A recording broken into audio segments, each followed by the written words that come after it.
오늘 우리에게 주신 하나님의 말씀은 열왕기하 23장 1절에서 30절까지의 말씀입니다.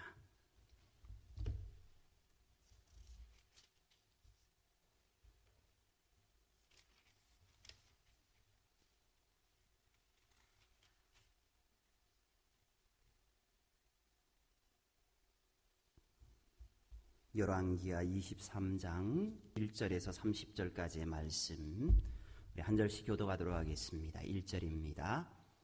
왕이 보내 유다와 예루살렘의 모든 장로를 자기 에르고로 모으고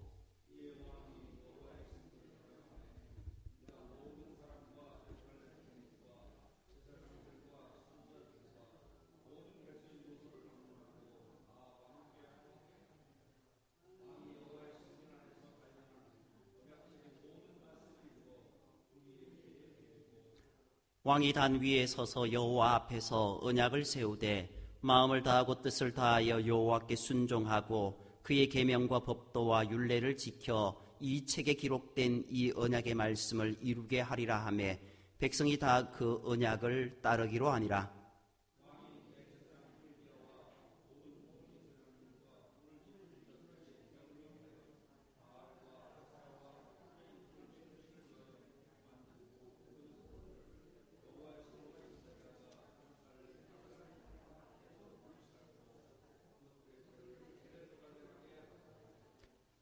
옛적에 유다 왕들이 세워서 유다 모든 성읍과 예루살렘 주위의 산당들에서 분향하며 우상을 섬기게 한 제사장들을 폐하며 또 바알과 해와 달과 별 때의 때와 하늘의 모든 별에게 분향하는 자들을 폐하고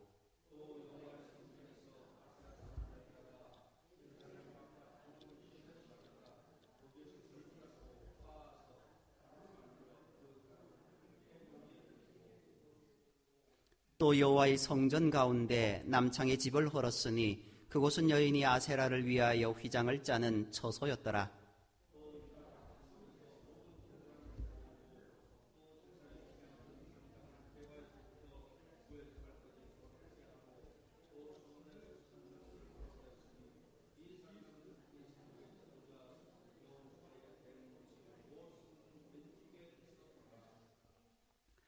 산단들의 대사장들은 예루살렘 여호와의 제단에 올라가지 못하고 다만 그의 형제 중에서 무교병을 먹을 뿐이었더라.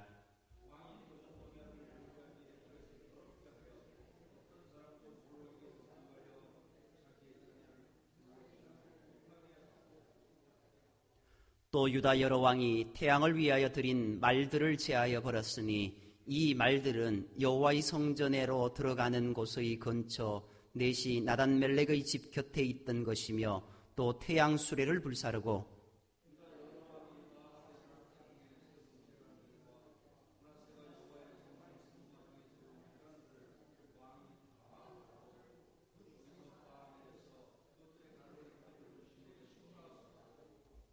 또 예루살렘 앞 멸망의 산 오른쪽에 세운 산당들을 왕이 더럽게 하였으니 이는 옛적에 이스라엘 왕 솔로몬이 시돈 사람의 가정한 아스라롯과 모압 사람의 가정한 그모스와 암몬 자손의 가정한 밀곰을 위하여 세웠던 것이며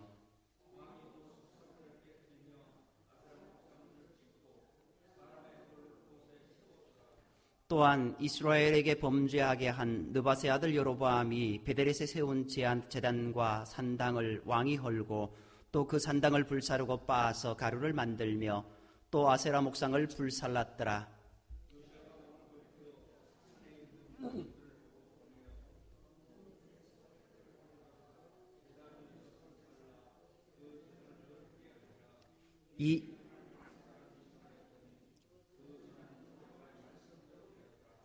요시야가 이르되 내게 보이는 저것은 무슨 비석이냐 하니 성읍 사람들이 그에게 말하되 왕께서 베델의 제단에 대하여 행하신 이 일을 전하러 유다에서 왔던 하나님의 사람의 묘실이니이다 하니라.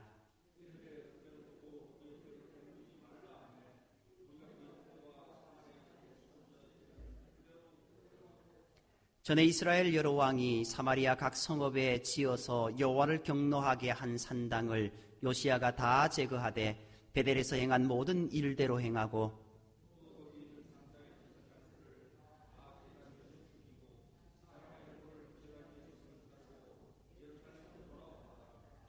왕이 뭇 백성에게 명령하여 이르되 이 언약책에 기록된 대로 너희의 하나님 여호와를 위하여 유월절을 지키라 하매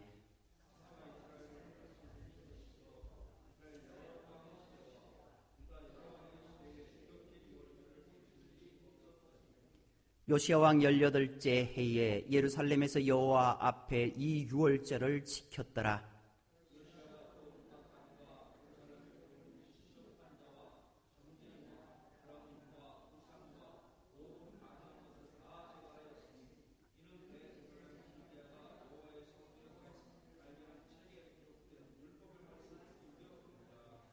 요시야와 같이 마음을 다하며 뜻을 다하며 힘을 다하여 모세의 모든 율법을 따라 여호와께로 돌이킨 왕은 요시야 전에도 없었고 후에도 그와 같은 자가 없었더라.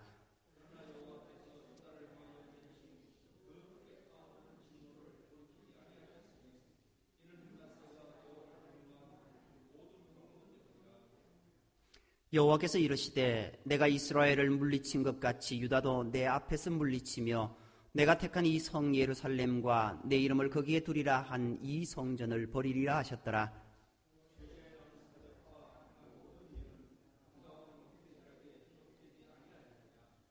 요시야 당시에 애굽의 왕 바로 느고가 아수르 왕을 치고자 하여 유바라데 강으로 올라가므로 요시야 왕이 맞서 나갔더니 애굽 왕이 요시야를 먹잇도에서 만났을 때에 죽인지라.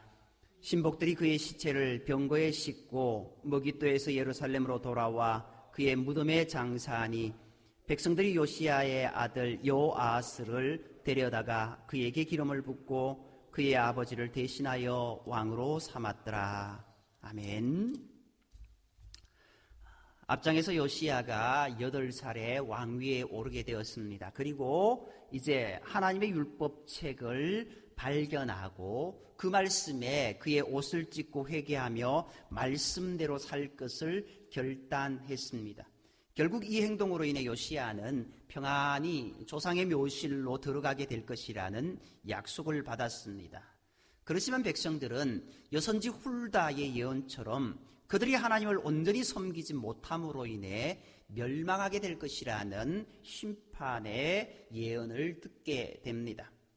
우리가 믿음으로 바로 설 것인가 아니면 이전의 삶을 그대로 살아감으로 인해 멸망의 사람이 될 것인가 하는 것은 진정한 회개와 말씀 앞에 바로 서 있을 때 가능하다는 것 우리가 기억해야 됩니다.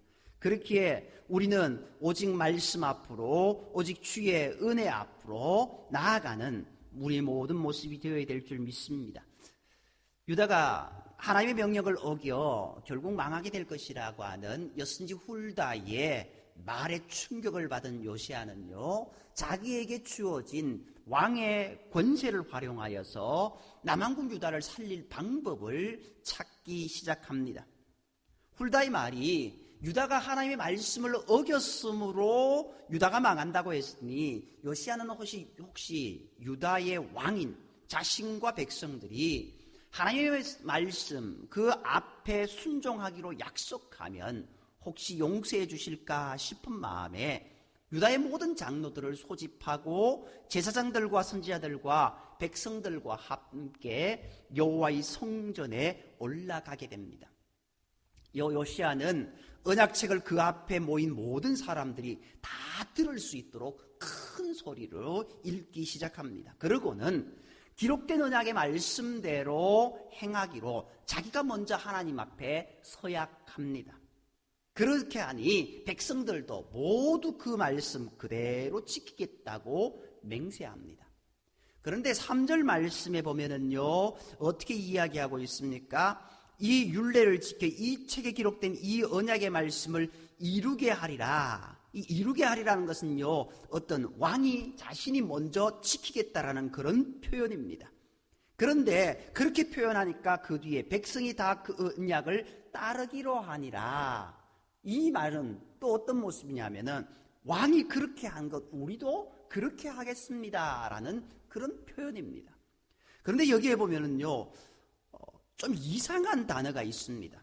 여기 보면은요, 백성이 다 그 언약을 따르기로 했다라고 이렇게 나오고 있습니다. 그런데 여기 나오는 백성이라고 하는 단어가 3인칭 단수로 나오고 있습니다. 무슨 말이냐면요, 만약 백성들이 하나님을 따르기로 했다고 한다면은 그들이 나와야 됩니다. 복수로 나와야 됩니다. 그런데요, 이 단어가 원어에는 3인칭 단수라고 되어 있습니다. 그가 따르기로 했다, 이렇게 되어 있습니다. 결국 무슨 말일까요? 우리가 참 쉽게 넘어가는 것, 백성이 따르기로 해서 왕이 따르기로 했으니까 백성이 따르기로 했다라고 여길 수밖에 없습니다. 그런데요, 성경은 그렇게 기록하고 와 있지 않습니다. 왕이 따르기로 했는데 그 중에 누가 따르기로 했느냐? 그 혼자, 왕 혼자 이 말씀 그대로 따르기로 했다라는 것을 분명하게 보여주고 있습니다. 결국 무슨 말입니까? 왕은 따르기로 했고 그는 하나님의 말씀대로 따라가기로 했는데 백성들은 어떻게 했다고요? 백성들이 따라가기로 했다라고 하는 표현은 성경에 없다라는 겁니다. 결국 이 요시야의 종교개혁이 왜 그만의 종교개혁이었는지, 혼자만의 종교개혁이었는지를 여기에서 이야기하고 있습니다. 많은 사람들 앞에 공표를 했습니다. 그러나 그들이 하나님의 말씀대로 우리가 그대로 순종하며 따라가겠습니다 라는 것, 그들 입장에서는 그렇게 표현하지 않았다라는 겁니다. 아무리 말씀이 그들 귓전에 들려졌지만 속에 경일기였고 그들의 입장에서는 이 말씀이 흘러지나가는 그런 잠깐의 외침일 수밖에 없었다라는 겁니다. 그들 마음에 심겨지지 않았습니다. 그들의 삶 속에 심겨지지 않은 말씀, 결국 그렇기 때문에 이스라엘 백성들은 멸망당할 수밖에 없었다라는 겁니다. 그리고 이 이후에 일어나는 모든 일들도 요시야가 얼마나 하나님의 말씀 가운데 온전히 서려고 노력했는지를 아주 적나라하게 표현해주고 있습니다. 많은 우상을 불태워버리고 우상의 제단을 헐어버리고 우상의 제사장들을 다 몰아내고 심지어 우상의 제사장들, 그들 선지자들의 뼈까지 빻아서 태워서 갈아서 그것을 흩어버리는, 그리고 우상 제사장들의 그 묘지 위에 이제 뼈를 다시 덮어버리는 그런 일들이 있어집니다. 물론 뒤로 가면은 이러한 일들이 어떤 일인지 다시 한번 말씀을 드리겠습니다. 앞부분에서 백성들 앞에서 언약을 체결한 요시야. 그런데 이 요시야는요, 정말 종교개혁을 하기 위해서 필요한 것이 무엇인가에 대해서 고민했던 것 같습니다. 그래서 제일 먼저 시작한 것이 바알과 아세라와 하늘의 일월 성실을 위한 우상들을 제거하는 모습이었습니다. 그것이 4절에서 6절 말씀입니다.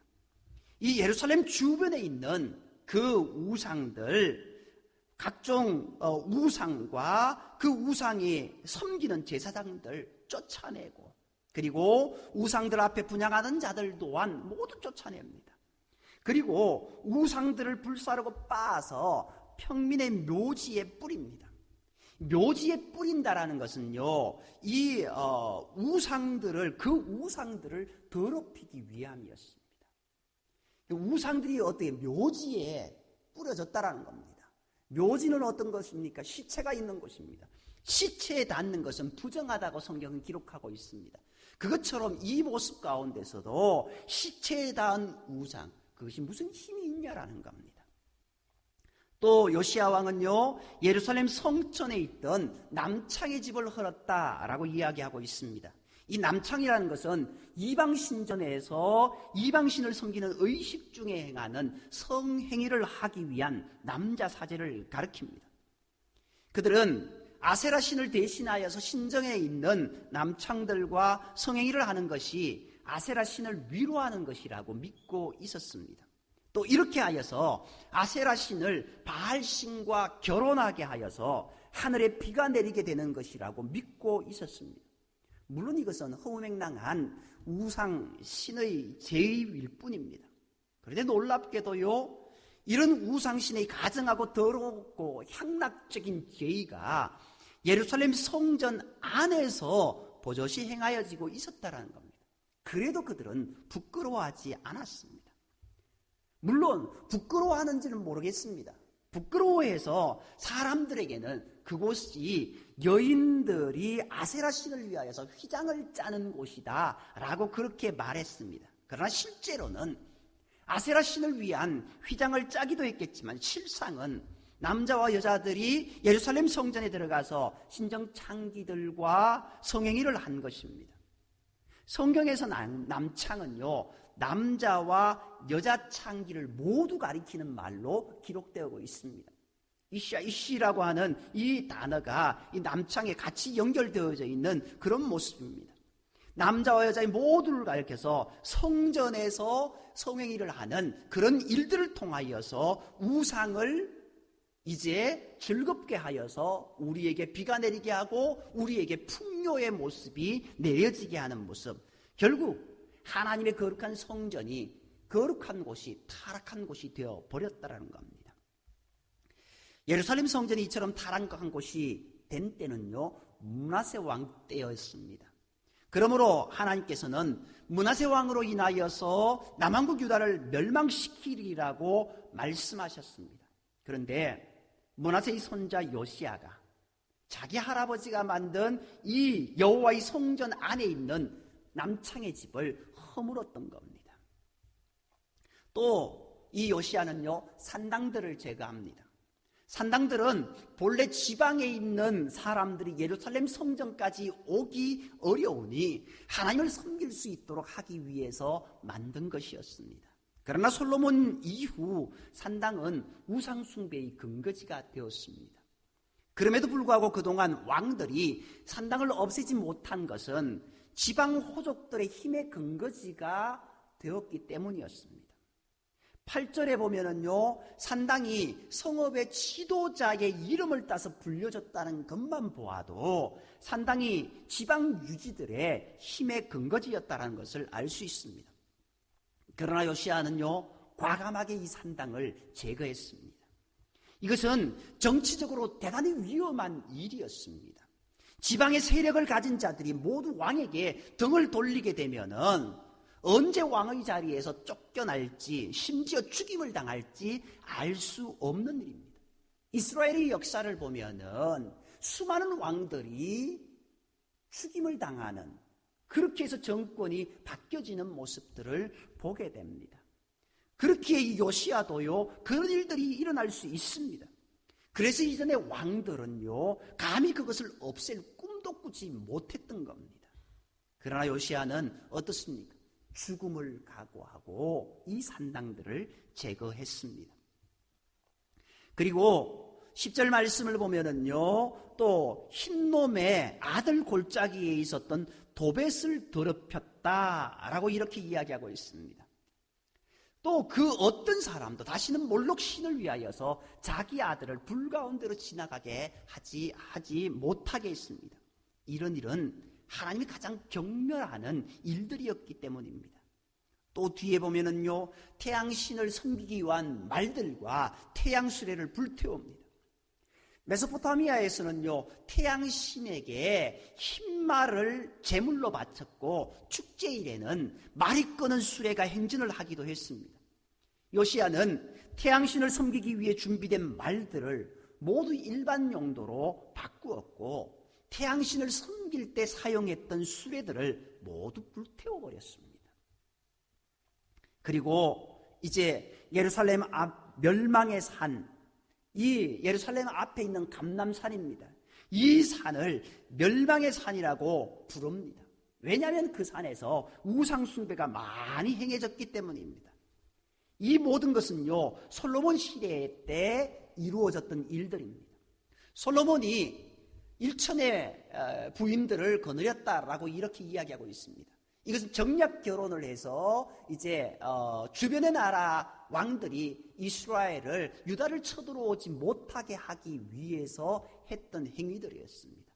그런데 그것만 있었으면은 뭐 모르겠습니다만은요, 그 정략 결혼을 함으로 인하여서 이제 다른 나라의 공주들이 아내로 맞아들이면서 그들이 그냥 온 것이 아니라 그들이 섬겼던 우상들을 그대로 가져왔다라는 겁니다. 그래서 솔로몬은요, 그들을 위하여서 이제 궁전도 세워주고 그 다음에 우상을 숭배할 수 있도록 우상의 신전도 세워졌던 일들이 있습니다. 그때 이 산당들이 세워지고 그 산당들은 아스타롯, 그모스, 밀곰을 섬기기 위한 것들이었습니다. 요시야는 예루살렘에 세운 우상들을 깨뜨리고 그곳을 죽은 사람들의 뼈로 가득 채우고 산당들을 모두 허물었습니다. 어찌 보면은 대왕 요시야의 솔로몬 왕, 그 왕 하면은 이스라엘에 어찌 보면은 가장 어뜸되는 왕이었음에도 불구하고 그가 행한 모든 일들로 인하여서 이런 일들이 일어났다라는 것을 자각하고 이 요시야는 그 행동에 대한 반대적인 것으로 이 모든 것들을 허물어버리고 무너뜨린 것을 보게 됩니다. 그리고 마지막으로 베델의 제단까지 허물어버립니다. 요시야 왕은요, 느밧의 아들 여로보암이 베델과 단에 이제 우상을 섬기고 금송아지, 황금송아지 우상을 세우고 그곳이 하나님을 섬기는 곳이라고 했던 그곳 가운데 베델에 세운 산당을 헐고 불사르고 빻아서 가루로 만들어서 이제 그것을 산당의 제단 위에 불태워서 더럽게 했습니다. 사람의 뼈가 닿은 제단, 그것은요 부정해져서 다시는 그 제단에서 제사를 드릴 수 없었기 때문이었습니다. 그러나 이 모든 것이 앞에서 말씀드렸듯이 백성들이 한 것이 아니라 그 혼자 한 것이었습니다. 그 혼자 결단했고 그 혼자 하고 있는 그런 모습을 보게 됩니다. 혼자만의 개혁이었고 혼자만의 열정이었습니다. 그렇게 열정적으로 행했지만 백성들은 아무도 따라가지 않았던 그 모습을 보게 됩니다. 요시야 왕이 이렇게 행한 것들 무엇 때문이었습니까? 혹시나 우리가 말씀이 없어서 우리가 제대로 회개하지 못해서 하나님의 심판이 내려진다고 한다면 우리가 하나님의 말씀 가운데 바로 서고 하나님께 제대로 회개하면 하나님께서 우리를 다시 되돌아켜 주실 것이다라는 그런 믿음 가운데 걸어갔더라는 겁니다. 유다를 살리기 위해서 이토록 요시야는 애쓰고 힘썼습니다. 그러나 결국 유다를 살리지 못했습니다. 그렇게 된 것은 백성들이 이 요시야 왕의 개혁을 좋아하지 않았기 때문입니다. 예레미야 6장 29절 30절을 보면은요, 하나님께서 풀무의 불로 그들을 단련하셨으나 그들이 하나님의 말씀대로 행하지 않아 내어버린 은이 되었다라고 말씀하고 있습니다. 내어버린 은이다. 그래도 금은 하면 우리는 귀한 것으로 여기지 않습니까? 그런데 은을요 내어버렸다라고 합니다. 그만큼 가치가 없는 것이 되어버렸다라는 겁니다. 맛이런 소금이 길가에 버려져 밟힐 뿐이라고 이야기하고 있습니다. 예전에는 아주 보석보다 더 귀한 것이 금, 은보다 귀한 것이 어찌 보면 소금일 수도 있었습니다. 그런데 그 소금이 맛을 잃어버리고 그 효용을 못하니까 길가에 버려져 밟혀버리는 그런 모습이 되는 것을 보게 됩니다. 만일 요시야 왕의 개혁이 성공했다면요, 유다는 바벨론에 멸망하지 않았을 것입니다. 참된 지도자의 바른 인도를 알지 못하고 그에게 불평만 했던 유다 백성들은요, 좋은 지도자를 곧 잃게 되고 그 후로 급격히 몰락하여 망하고 맙니다. 여기까지 요시야가 행한 행동은 여선지자 훌다가 유다가 망하게 된다고 하는 것에 대한 반대급부로 행한 행동들이었습니다. 그러나 요시야만의 개혁이 있다는 것, 한 사람이 열심히 행한다고 해서 그 사람만의 개혁으로 끝나버리면 아무런 변화가 없습니다. 그를 향하여서 함께 행할 때 그 단체는 변화될 수 있다는 겁니다. 유다는 변화될 수 없었습니다. 한 사람이 행함으로 그들이 함께 행해야 되는데 함께하지 못했다라는 겁니다. 이제 21절 이하에서 요시야는요, 여선지자 훌다로부터 유다가 망하게 되는 원인에 대해서 두 번째로 하나님의 말씀을 어겼기 때문이라는 말을 들었기에 유다가 회복하는 길은 유다 백성들이 말씀을 지키는 일뿐이라고 다시 생각하게 됩니다. 그래서 요시야는요, 먼저 율법책에 기록된 유월절을 지키기로 합니다. 이스라엘 백성들은 1년에 3차 하나님의 성전에 올라가서 절기를 지켜야 됐습니다. 그것이 어찌 보면은 이제 말씀 앞에 바로 서는 것의 시작이었습니다. 하나님 앞에 바로 서는 것, 하나님 앞에 예배 드리는 것, 그것을 경홀히 여긴다고 한다면은 그것은 하나님 앞에 정말 심판받을 모습이다라는 겁니다. 그렇게 했기 때문에 이제 이 남유다가 심판당하게 된다라는 겁니다. 그래서 율법에 기록된 대로 그 절차와 원칙을 지켜서 바르게 하나님 앞에 예배드리기를 소망했던 겁니다. 하나님께서 유다를 향해 품으신 진노를 풀게 하려면 기록된 말씀에서 한치도 어긋나서는 안 된다고 생각했으므로 요시야는 율법에 기록된 절차를 정확히 지키기에 온 힘을 다합니다. 물론 다른 왕 때에도요, 유월절을 행했습니다. 다윗이나 솔로몬과 같은 다른 왕 때도 가족 중심의 유월절이 있었습니다. 마치 우리나라 설날이나 추석 때와 같이 유월절에는요, 먼 곳에 있는 자들도 가족끼리 모여서 유월절 식사를 함께하며 집안 어른이 유월절에 관한 유래를 가르치며 하나님을 찬양했습니다. 그러나 요시야 때에는요, 가족 중심의 유월절이 아니었습니다. 아니, 불가능했습니다. 왜냐하면 이미 죄에 심각하게 오염되어서 왕의 명령에도 그 말대로 할 가족이 하나도 없었기 때문입니다. 그러므로 요시야는요, 유월절을 위한 관리를 임명합니다. 그리고 그 관리를 임명하여서 국가 주도의 유월절을 예루살렘에서 지키기에 나아갑니다.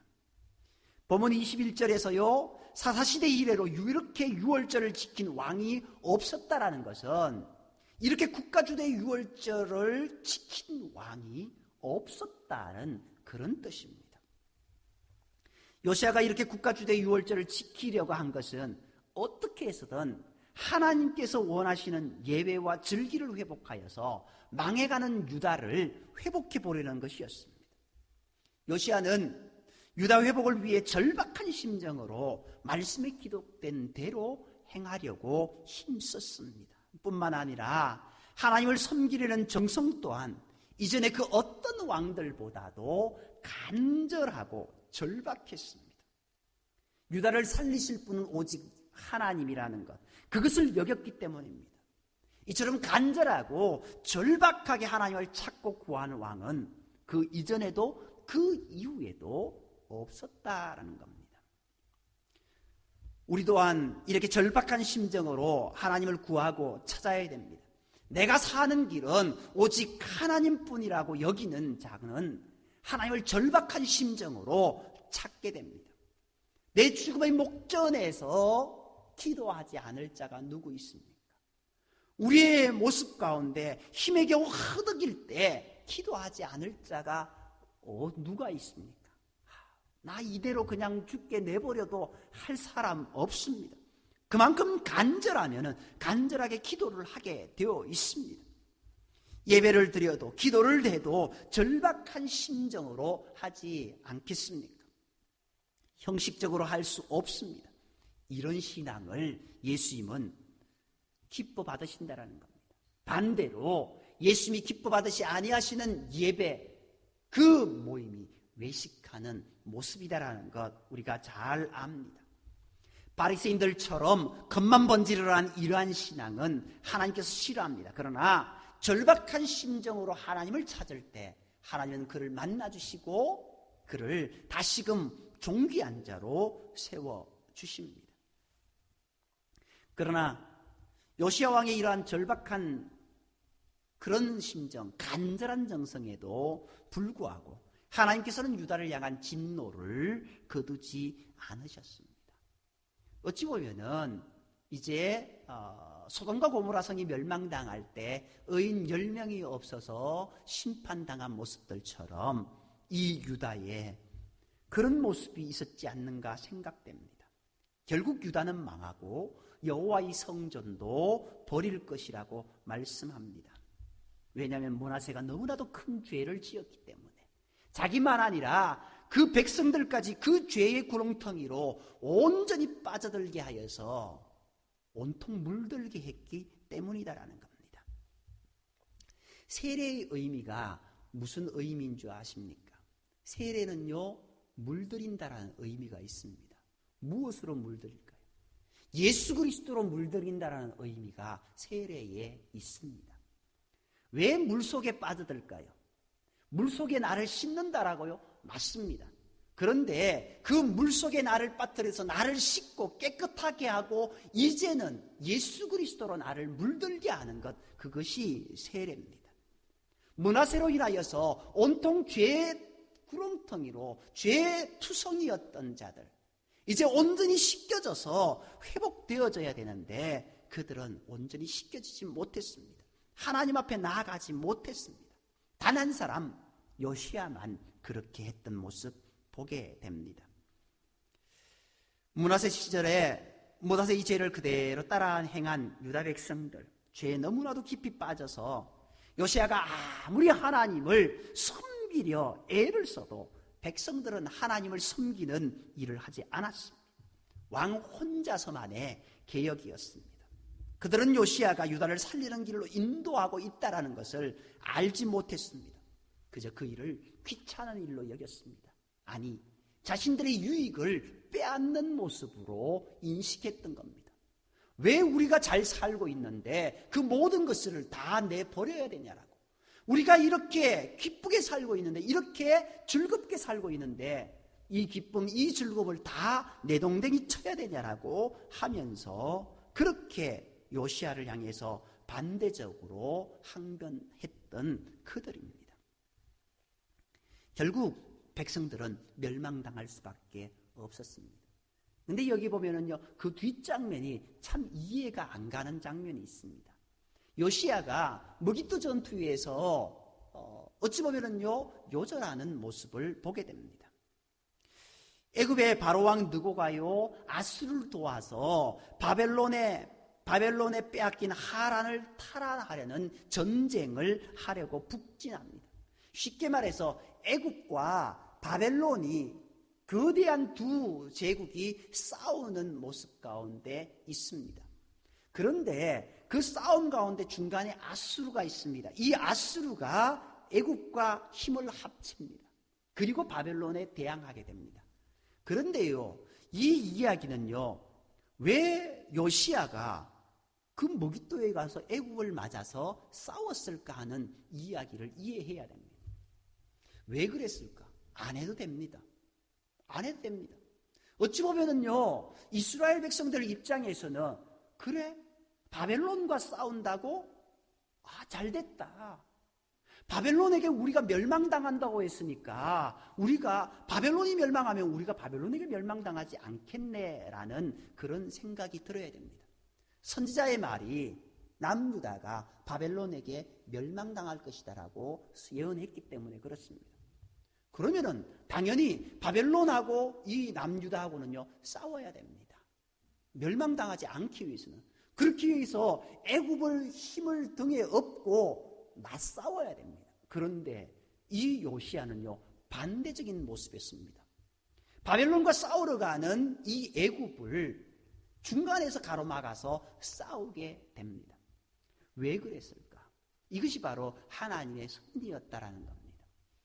바벨론은 쉽게 말해서 그때 당시의 모습 가운데 승하여야 되고, 그래서 이 남유다를 온전히 멸절시켜야 됩니다. 죄악된 도성, 그 죄악된 도성이 온전히 멸하여지고 거기에서 소수의 남은 자들이 바벨론으로 옮겨가서 그들이 하나님을 향한 신앙을 다시 회복하고 다시 예루살렘으로 돌아와야 되었기 때문입니다. 하나님의 어찌 보면 역사의 수레바퀴가 그렇게 돌아가야 되는데 어떻게 해요? 그것이 이 애굽으로 인하여서 무너지면 안 되기에 요시야는 그 앞에 막아서게 되었습니다. 막아섰지만 이 남유다의 요시야는 자기 혼자만의 대개혁이라고 했지 않습니까? 그러니까 힘도 없습니다. 거대한 대애국을 막을 힘이 없습니다. 결국 이 무기토 전투에서 이 요시야는 전사하게 됩니다. 그때 유다 백성들은요, 그렇게 혼자 잘난 척하더니 잘 됐다라고, 개혁한다고 난리치더니 그렇게 칼에 죽었다라고 손가락질하고 좋아했습니다. 실상은 하나님께서 유다를 멸망시키기 위해서 요시야를 데려가신 것입니다.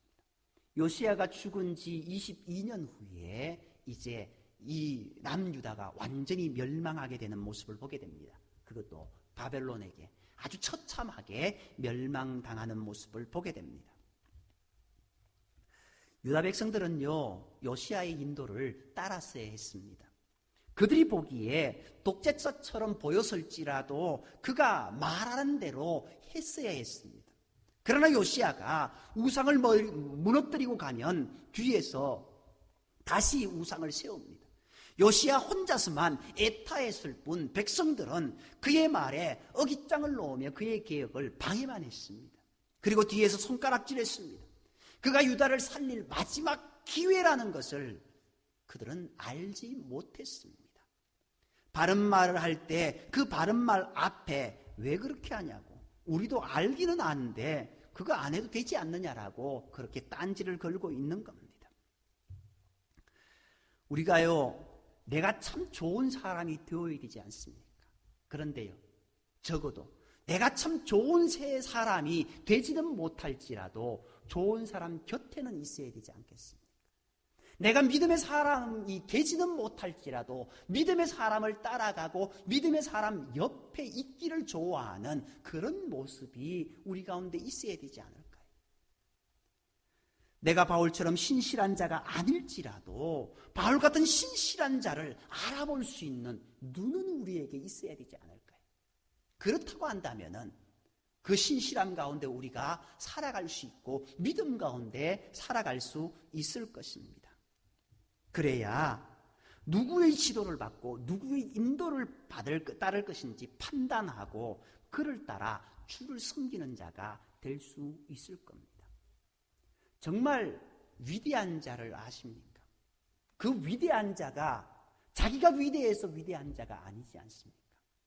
어떤 사람을 잘 세우는 사람, 그리고 누구를 따를 것인가 잘 판단하는 사람, 그 사람이 위대한 사람. 오늘 우리가 믿음의 위대한 자가 되어야 될 줄 믿습니다. 그것은 나보다 더 승하신, 나보다 더 크신 하나님을 섬기고 하나님을 따라가는 모습이 되어야 되고 주님을 따라가는 모습이 되어야 될 줄 믿습니다. 우리는요, 달콤한 말에 현혹되지 말고 참된 진리로 인도하는 참된 지도와 인도자를 따라가야 된다는 겁니다. 그것이 우리 가운데 있어야 됩니다. 그리고 그것을 위해서 하나님, 내 눈을 열어달라고, 내 마음을 열어달라고 항상 기도해야 될 것이고, 그렇게 살아갈 때 나는 비록 작고 연약하고 못났을지라도 오히려 하나님께서 붙여주시는 자를 통하여서 우리가 은혜로 크게 성장하고 하나님 주시는 은혜로 믿음의 사람으로 온전히 서 있게 될 수 있을 줄 믿습니다. 요시야가 그런 사람이었습니다. 그런데 백성들은요, 그 요시야를 바로 바라보지 못했습니다. 아니, 그들의 눈이 감겨졌기 때문에. 그들의 눈은 세상을 향해서는 열려져 있었고 하나님을 향해서는 감겨졌습니다. 육적인 모습에는 환히 열려 있고 귀가 아주 예민했지만 영적인 모습 가운데는 눈감 그런 모습이었고 귀가 잠겨진 그런 모습이었다라는 겁니다. 오늘 우리가 영적인 소경과 그렇게 귀머거리가 아니라 영적인 모습 가운데 신실한 모습 가운데 바로 서 있는 저와 여러분